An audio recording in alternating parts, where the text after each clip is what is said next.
अगर आप कोई बिजनेस कर रहे हैं और अपनी टैक्स रिटर्न फाइल करना चाह रहे हैं और आपकी सेल दो तरह की है, एक वो सेल है जहां पे कस्टमर ने पेमेंट करते हुए आपका टैक्स विदहेल्ड किया, मतलब डिडक्ट किया और बाद में गवर्नमेंट को जमा करवा दिया। वो 5.5% भी हो सकता है, 5% भी हो सकता है, डिफरेंट भी हो सकता है। और एक वो सेल है जो कि आपने कस्टमर को सेल की और कस्टमर ने कोई टैक्स विदहेल्ड नहीं किया और 100 रुपये की आपने चीज़ बेची है तो 100 रुपये ही आपको मिल गया है। अब टैक्स रिटर्न में आप इसको किस तरीके से रिपोर्ट करेंगे, difference of minimum tax chargeable क्या चीज़ है, ये डिफरेंस क्यों क्रिएट होता है, क्या इसको सेव करने का कोई तरीका है, आज के इस लेक्चर में इस कॉन्सेप्ट को लॉजिकली डिस्कस करते हैं। आप देखें प्रैक्टिकल लर्निंग हाउस में फ़हीम महबूब। वापस आते हैं टॉपिक के ऊपर। तो जब आप टैक्स रिटर्न फाइल करते हैं तो यहाँ पे एक अक्सर आपको ये जो रो है difference of minimum tax chargeable, यहाँ पे कुछ अमाउंट नज़र आती है और आप उसकी कैलकुलेशन कर रहे होते हैं, लेकिन आपको पता नहीं चलता ये किस तरीके से कैलकुलेट होता है और इसके पीछे क्या लॉजिक यूज़ होता है, इसको हम समझते हैं आज। इसके ऊपर मैंने डिटेल एक एक्सेल की फाइल भी बनाई हुई है जहाँ पे हम एक वैल्यू पंच करेंगे, यानी कि लिखेंगे कि टोटल सेल कितनी है, कितनी सेल के ऊपर कस्टमर ने टैक्स विदहेल्ड किया है और किस तरीके से ये फिगर कैलकुलेट होती है। लेकिन उससे पहले हम एक कॉन्सेप्ट समझ लेते हैं कि अक्सर ये होता है कि जब आप बिजनेस कर रहे होते हैं तो आपकी जो सेल है वो दो तरह की होती है। उसमें क्या होता है कि फॉर एग्जांपल आपकी 200 की सेल है टोटल, या 2 लाख की टोटल पूरे साल की सेल है। उसमें से हम ये कहते हैं एक सेल वो है जो कि आपने जनरल पब्लिक को सेल की 1 लाख की, और एक वो सेल है जो कि आपने किसी रजिस्टर्ड कस्टमर को सेल की, यानी कि उसने आपका पेमेंट करते हुए आपका टैक्स भी विदहेल्ड किया। हम अज्यूम करते हैं कि ये जो 1 लाख की सेल है, ये जो सेल थी ये नेट ऑफ टैक्सेस थी, तो इस सेल के ऊपर तो आप टैक्स तो चार्ज करेंगे लेकिन कस्टमर आपका टैक्स विदहेल्ड नहीं करेगा, लेकिन सेल टैक्स की बात हो रही है। लेकिन ये जब सेल आप करेंगे किसी रजिस्टर्ड कस्टमर को, यानी कि जो सेल टैक्स में रजिस्टर्ड है, यानी कि जिसको आप जो है जिसका सेल टैक्स नंबर होता है वो रजिस्टर्ड होता है, जब आप उसको इनवाइस करते हैं तो एज पर लॉ वो आपका टैक्स विदहेल्ड करेगा। तो आपने उनको इनवाइस की कि वैल्यू विदाउट टैक्स थी 1 लाख और उस पर 18% जीएसटी चार्ज जब किया गया तो ये अमाउंट बन गई 1,18,000। अब जब ये आपने इनवाइस की एक मिस्टर ए को और मिस्टर ए ने इसके ऊपर आपको पेमेंट करनी है, यानी कि वो जब इनवाइस होगी गुड्स या चीज़ें उसके पास पहुंचेंगी तो आपने पेमेंट भी लेनी है। तो जब वो पेमेंट होगी तो वो क्या करेगा, 1,18,000 के ऊपर आपका विद होल्डिंग टैक्स डिडक्ट करेगा। ये कौन सा सेक्शन है हमने ऑलरेडी बड़ी डिटेल में स्टडी कर चुके हैं, जो स्टूडेंट प्रॉपर क्लासेस लेते हैं बड़ी डिटेल में सेक्शन देख चुके हैं। ये सेक्शन 153 है। 153 में डिफरेंट तरह के रेट्स होते हैं कि ये डिपेंड कर रहा है कि जो स्टेटस क्या है आपका, आप कंपनी है, इंडिविजुअल है, एओपी है, उसके मुताबिक जो टैक्स है वो चार्ज होता है और जो प्रोडक्ट है उसकी नेचर के ऊपर भी डिपेंड करता है। तो हम अज्यूम करते हैं कि 1,18,000 के ऊपर जो टैक्स उन्होंने विदहेल्ड किया वो है 5.5%।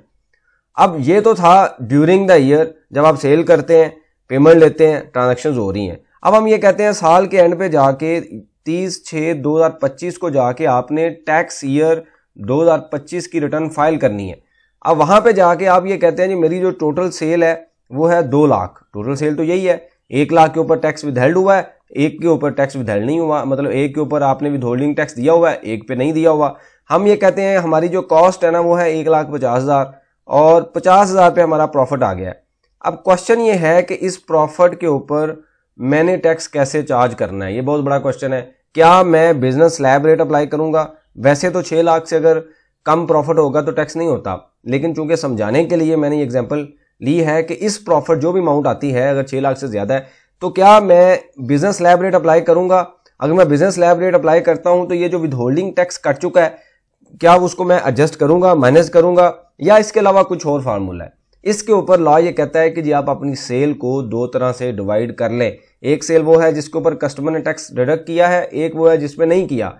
अब यहां भी बड़ी इंपॉर्टेंट बात है जो कि एफबीआर की लॉ की एक चालाकी समझ लें या जो भी हम कह लें कि जो आपकी सेल होगी वो विदाउट टैक्स होगी, यानी कि यहाँ पे सेल टैक्स के बगैर वैल्यू आती है, सेल टैक्स यहाँ पे शामिल नहीं होता।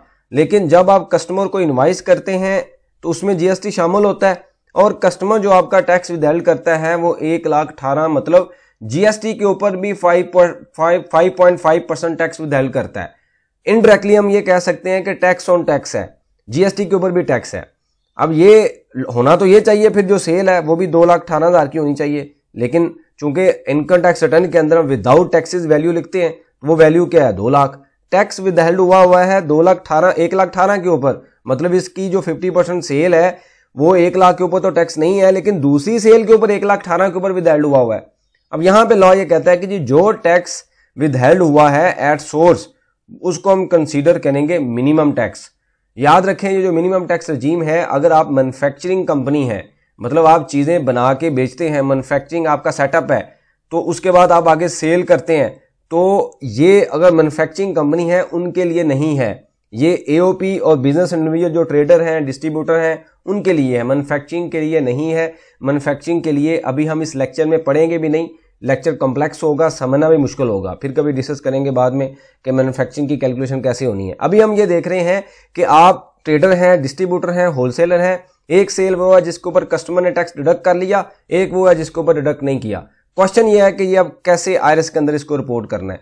अब आपने क्या किया, अब आईआरएस के अंदर आप आते हैं और यहाँ पे आके हम बिजनेस जो है यहाँ पे आके लिख देते हैं कि हमारी जो टोटल टर्नओवर है, टोटल जो सेल है, फॉर एग्जांपल उसकी वैल्यू जो भी आती है हम लिख देते हैं। उसके बाद जो है मिनिमम टैक्स है वो भी मेंशन कर देते हैं। लेकिन आईआरएस क्या करता है, उसके ऊपर जो कैलकुलेशन है उसकी डिफरेंट करता है। अब वो कैसे कैलकुलेशन होती है वो अभी मैं आपको एक्सेल की फाइल में एक्सप्लेन करता हूं कि उसके पीछे क्या लॉजिक यूज हो रहा है। तो यहाँ पे मैंने एक एग्जांपल ली है, मिस्टर एबीसी है, उसकी हम जो टैक्स कंप्यूटेशन है वो भी कैलकुलेट करते हैं।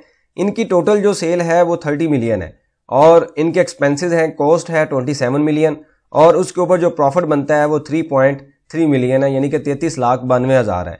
अब प्रॉफिट टू टर्नओवर रेशियो है वो 11.15% है, मतलब जो प्रॉफिट है वो टर्नओवर का 11.15% है। अब ये वो पोर्शन है जो टोटल जो सेल है 30 मिलियन, उसमें से 19 मिलियन की वो सेल है जिसके ऊपर कस्टमर ने पेमेंट करते हुए 5.5% टैक्स विदहेल्ड किया हुआ है। अब हम कैलकुलेशन करेंगे कि जब आप, वही मैंने एग्जांपल जो बताई कि 30 में से 19 मिलियन की जो सेल है जिसके ऊपर जो टैक्स है विदहेल्ड हुआ है, अगर आप इसकी परसेंटेज निकालें, 19 मिलियन को डिवाइड करें अगर हम टर्नओवर के ऊपर, तो तकरीबन 63% वो सेल है जिसके ऊपर कस्टमर ने टैक्स विदहेल्ड किया हुआ है। बाकी जो 37% वो सेल है जिसपे कस्टमर ने कोई टैक्स विदहेल्ड नहीं किया। अब यहाँ पे लॉ क्या कहता है, minimum difference of minimum tax chargeable कैसे कैलकुलेट होगा। यहाँ पे वो ये कहता है कि जी आप वो सेल सबसे पहले सेपरेट कर लें। हमने सेपरेट कर ली, उसके बाद वो कहता है इसके ऊपर कितना टैक्स होना चाहिए। हम ये कहते हैं इसके ऊपर होना चाहिए 5.5% टैक्स, और फिर वो कहता है कस्टमर ने कितना टैक्स विदहेल्ड किया हुआ है। हम ये कहते हैं ठीक है जी, कस्टमर ने भी इतना ही विदहेल्ड किया हुआ है। ये डाटा आप कहाँ से लेते हैं, ये MIS से भी डाटा आ रहा होता है, आप वहां से भी ले सकते हैं, और अगर आपके पास चलान है वहां पे भी आ रहा होता है। कोशिश करें कि MIS से डाटा लिया करें। उसके बाद ये कहता है कि जी ये जो टोटल आपका प्रॉफिट है 3.3 मिलियन, इसमें से जो सेल आपकी ये वाली है, यानी कि जिसके ऊपर कस्टमर ने टैक्स विदहेल्ड किया हुआ है, उसको कितने परसेंट है, यानी कि प्रॉफिट में उसका शेयर कितने परसेंट है। अब मैंने क्या किया, सिंपल कि जो 19 मिलियन की सेल जिसके ऊपर कस्टमर ने टैक्स विदहेल्ड किया हुआ है उसको ज़रब दे दी ये प्रॉफिट रेशो के साथ, यानी कि जो प्रॉफिट है 11.15%, तो वो ये अब ये 2.1 मिलियन ये बता रहा है कि 3.3 मिलियन जो कि टोटल प्रॉफिट था तकरीबन 3.4 मिलियन, इसमें से 21,30,000 वो प्रॉफिट है जिसके वो सेल है जिसके यानी कि प्रॉफिट का शेयर है जिसके ऊपर कस्टमर ने टैक्स विदहेल्ड किया हुआ था। इसका एक दूसरा तरीका भी है इसको कैलकुलेट करने का। वो क्या है कि आपने क्या करना है, सिंपल कि जो टोटल सेल है, यानी कि आपके पास जो सेल आ रही है 19 मिलियन, इसको डिवाइड कर दें टोटल सेल के ऊपर, उसको मल्टीप्लाई कर दें जो प्रॉफिट निकलता है, तो फिर भी आपके पास वैल्यू यही आएगी 21,30,467 रुपए। ये जरा सिंपल वे है, वो एक दूसरा तरीका है। इसको हम बोलते हैं एट्रीब्यूटेबल इनकम, कि वो सेल जिसके ऊपर कस्टमर ने टैक्स विदहेल्ड किया हुआ है उसका कितना शेयर है आपके प्रॉफिट में, तो ये इनकम आ गई आपकी। अब वो क्या कहता है, इस इनकम के ऊपर टैक्स कितना बनता है। एट्रीब्यूटेबल इनकम तो आ गई, अब टैक्स भी कैलकुलेट कर रहे हैं। वो कैसे कैलकुलेट होगा, वो मैंने इस इनकम को मल्टीप्लाई कर दिया टैक्स टू प्रॉफिट रेशो, ये आती है 21.43%। ये कैसी आई समझ लीजिएगा जरा। अब आप फिर यही इसी पोर्शन पे आ जाएं कि अकाउंटिंग प्रॉफिट बता रहा है 3.3 मिलियन, तकरीबन 4 मिलियन, ये हमारी वही परसेंटेज आ गई 11.15%। मैंने इस प्रॉफिट के ऊपर स्लैब रेट अप्लाई कर दिए।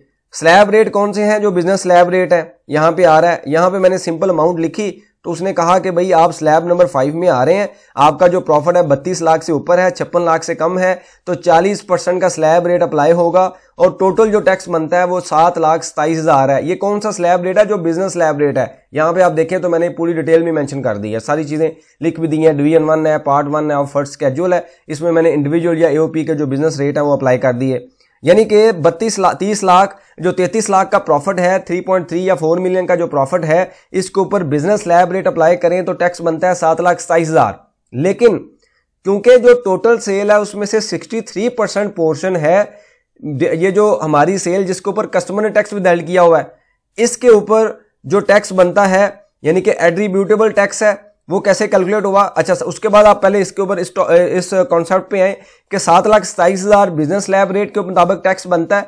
अब आता है टैक्स टू प्रॉफिट रेशो। ये क्यों कैलकुलेट करनी है ये भी मैं अभी आपको बता देता हूं कि अगर आपका कस्टमर टैक्स विदहेल्ड नहीं करता, कुछ भी नहीं होता, तो 30 मिलियन के ऊपर टैक्स बनना था 7,27,000। ये तो था बिजनेस स्लैब रेट के मुताबिक।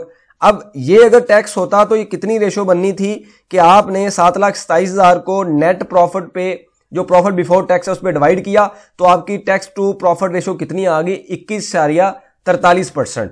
अब ये टैक्स होना था, आपने गवर्नमेंट को देना था, लेकिन क्योंकि आपकी सेल मिक्स है, कुछ पे कस्टमर ने विदहेल्ड किया हुआ है, कुछ पे नहीं किया हुआ। अब हम आएंगे एट्रीब्यूटेबल इनकम के ऊपर टैक्स कैसे होगा कि 2.1 मिलियन वो सेल है, वो इनकम है जिसके ऊपर कस्टमर ने टैक्स विदहेल्ड किया हुआ है और टोटल प्रॉफिट में से उसका जो शेयर है वो 2.1 मिलियन है। अब इसके ऊपर कितना टैक्स बनता है? क्योंकि ये तो टैक्स 33,92,000 के ऊपर तो 7,27,000 बन गया ना, लेकिन सेल चूंकि हमारी 2 सोर्स में है तो इसके ऊपर कितना टैक्स बनता है? 4,56,000। ये कैसे आया? इस इनकम को मल्टीप्लाई कर दें इस प्रॉफिट रेशो के साथ। अब इसका मतलब क्या है? इसका मतलब यह है कि नॉर्मल स्लैब रेट अप्लाई करने के बाद देखें आपका टैक्स कितना बनता है, वो जो परसेंटेज है वो आप एट्रीब्यूटेबल इनकम के साथ मल्टीप्लाई कर दें तो आपका एक टैक्स आ जाएगा जिसको हम ये कहते हैं कि जी ये अमाउंट बनती है आपकी। फॉर एग्जांपल हम ये कह सकते हैं कि अगर हम इसको मैं दोबारा इसको करूं तो ये अमाउंट आपकी बन जाएगी 4,56,000। ये कैसे अमाउंट आई? अब देखिएगा कि 2.1 million attributable income multiply by profit ratio. Profit कौन सा? Normal tax slab rate divided by profit, जो प्रॉफिट बिफोर टैक्स है, तो एक परसेंटेज आएगी, वो मल्टीप्लाई किया, ये फिगर आ गई 456। अब आता है difference of minimum tax chargeable 5,94,000। ये कैसे आया? ये ऐसे आया कि जो आपका टैक्स कस्टमर ने विदहेल्ड किया और जो एट्रीब्यूटेबल शेयर आपका बनता है वो आप माइनस कर दें, रिमेनिंग जो अमाउंट है वो ये कहता है कि इस अमाउंट को आप अपनी टैक्स लाइबिलिटी में ऐड कर लें। ये आपका वो टैक्स है जो difference of minimum tax chargeable है, क्योंकि आपकी सेल कस्टमर ने आपकी सेल के ऊपर कस्टमर ने टैक्स भी विदहेल्ड किया हुआ है। इन दोनों को आप जमा कर लें, स्लैब रेट और difference of minimum tax chargeable, तो आपकी जो परसेंटेज निकल आएगी वो निकल आएगी तकरीबन 1.3 मिलियन। अब अगर आप इसको डिवाइड करें तो अगर आप देखें तो आप तकरीबन जो है वो 40% टैक्स दे रहे होंगे। ठीक है, वही स्लैब रेट जो मैंने आपको बताया तकरीबन यहाँ पे आ रहा है, तो ये वही स्लैब रेट आ गया, लेकिन आप प्रॉफिट का 40% आप टैक्स दे रहे हैं, यानी कि वो इतनी बड़ी परसेंटेज बनती है। एनीवेज, अब हम नीचे आते हैं। अब इस सारे डॉक्यूमेंट को जो है हम रिपोर्ट करके मैं आपको दिखा भी देता हूँ। तो आपने उसी तरीके से आईआरएस पे जाना है। आईआरएस पे जाने के बाद आईआरएस ओपन किया, यहाँ पे मैं कॉपी करता हूँ कि मेरी जो सेल है वो 3 मिलियन है। इसको जनाब मैंने यहाँ पे कॉपी किया, इसको पेस्ट कर दिया। उसके बाद मैं कहता हूँ जो हमारी कॉस्ट जो है वो एक्सपेंसेस हैं 27 मिलियन के, यहाँ पे आके भी मैंने यहाँ पे आके उसको पेस्ट कर दिया। तो ये करने के बाद प्रॉफिट आता है 3.3392, ये प्रॉफिट वही आ गया। उसके बाद मैं ये कहता हूँ अच्छा यहाँ पे हम आके जो चार्जेबल का सेक्शन है वहाँ पे देखेंगे तो वो एग्जैक्ट वही अमाउंट बताएगा 7,27,190 जो हमने यहाँ पे कैलकुलेट की है। अब हम ये कहते हैं 19 मिलियन की वो सेल है जिसके ऊपर कस्टमर टैक्स विदहेल्ड कर चुका है, तो मिनिमम टैक्स के टैब में आएंगे, 5.5% को क्लिक करेंगे तो यहाँ पे ये आ गया। यहाँ पे आप देखें तो payments of goods under section 1A at a rate of 5%, तो हम यहाँ पे हमने पेस्ट किया, उसको कैलकुलेट करें। उसके बाद टैक्स विदहेल्ड हो चुका है 1050, तो उतना ही उसने कैलकुलेट किया, उतना ही हमारा विदहेल्ड हो चुका है।